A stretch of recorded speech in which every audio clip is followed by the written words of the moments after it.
ओम नमो भगवते वासुदेवाय। आपका अपने YouTube चैनल जय सनातनी में आप सबका स्वागत करती हूँ। भगवान श्री हरि की कृपा आप सब पे बनी रहे। इस अंक में हम जुड़ते हैं कार्तिक मास महात्म कथा अध्याय 6 से। इसके पहले हमने श्रवण किया था कथा अध्याय 1, कथा 2, कथा 3, कथा 4, कथा 5। अब हम श्रवण करेंगे कथा अध्याय 6। अगर आपने इस चैनल को सब्सक्राइब नहीं किया है तो सब्सक्राइब कर लें ताकि इसके अगला अंक आपको समय पे मिलता रहे। कथा का अगला भाग सुबह 9 बजे आप श्रवण कर सकें और साथ में कथा पसंद आए तो लाइक भी कर दें और अपना सुझाव भी दें कमेंट करके। तो आइए अब जुड़ते हैं कार्तिक मास महात्म कथा अध्याय 6 से। इस कथा में कार्तिक स्नान का महत्व बताया गया है।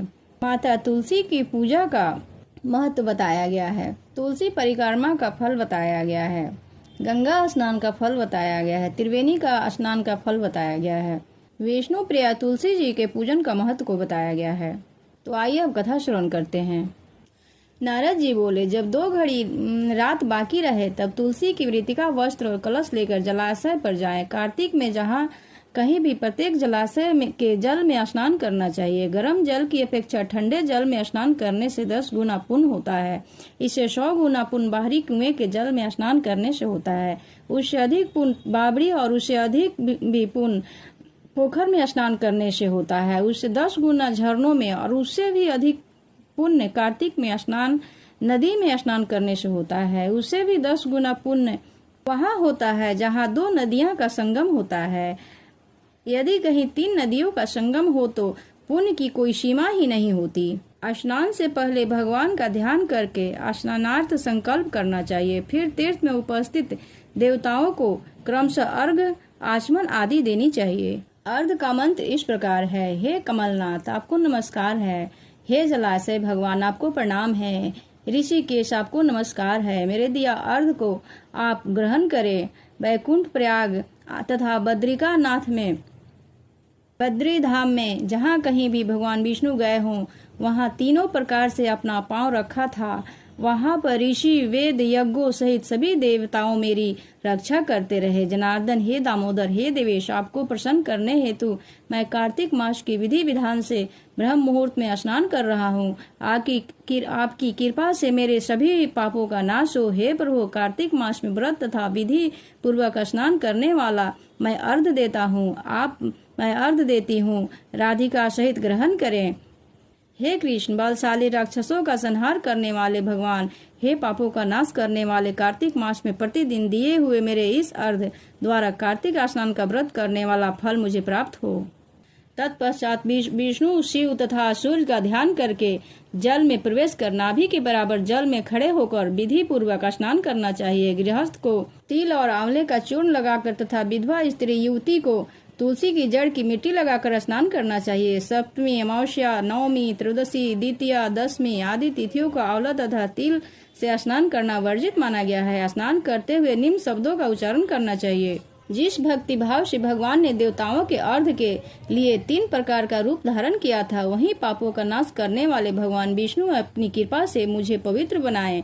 जो मनुष्य भगवान विष्णु की आज्ञा से कार्तिक व्रत करता है उसकी इंद्रादि सभी देवता रक्षा करते हैं, इसलिए वह मुझे पवित्र करें। बीजों, रहस्यों तथा यज्ञों सहित वेदों के मंत्रों, कश्यप आदि ऋषि, इंद्रादि देवता मुझे पवित्र करे। आदिति आदि सभी नदियां, यज्ञ, सिद्ध का सर्प और समस्त औषधियां व तीनों लोकों के पहाड़ मुझे पवित्र करें। इस प्रकार कहकर स्नान करने के बाद मनुष्य को हाथ में पवित्री धारण करके देवता, ऋषि, मुनियों तथा पितरों का विधि पूर्वक तर्पण करना चाहिए। तर्पण करते समय तर्पण में जितने तिल रहते हैं उतने वर्ष पर्यंत व्रती के पितृगण स्वर्ग में वास करते हैं। उसके बाद व्रती को जल से निकलकर शुद्ध वस्त्र धारण करने चाहिए तथा तीर्थों के सारे कार्यों से निवृत्त होकर भगवान विष्णु का पूजन करना चाहिए। सभी तीर्थों के सारे देवताओं का स्मरण करके भक्ति पूर्वक सावधान होकर चंदन, फूल और फलों के साथ भगवान विष्णु को फिर से अर्घ देना चाहिए। अर्घ के मंत्र इस प्रकार हैं। मैंने पवित्र कार्तिक मास में स्नान किया है। हे विष्णु, राधा के साथ आप मेरे दिए हुए अर्घ को ग्रहण करें। तत्पश्चात चंदन, फूल और तांबुल आदि से वेद पाठी ब्राह्मणों का श्रद्धा पूर्वक पूजन करे और बारंबार नमस्कार करे। ब्राह्मण के दाएं पांव में तीर्थ का वास होता है, मुंह में वेद और समस्त अंगों में देवताओं का वास होता है। अपने कल्याण की इच्छा रखने वाले मनुष्य को इनका न तो अपमान करना चाहिए और न ही इनका विरोध करना चाहिए। फिर एकाग्रचित्त होकर भगवान विष्णु की प्रिय तुलसी जी की पूजा करनी चाहिए, उनकी परिक्रमा करके उनको प्रणाम करनी चाहिए।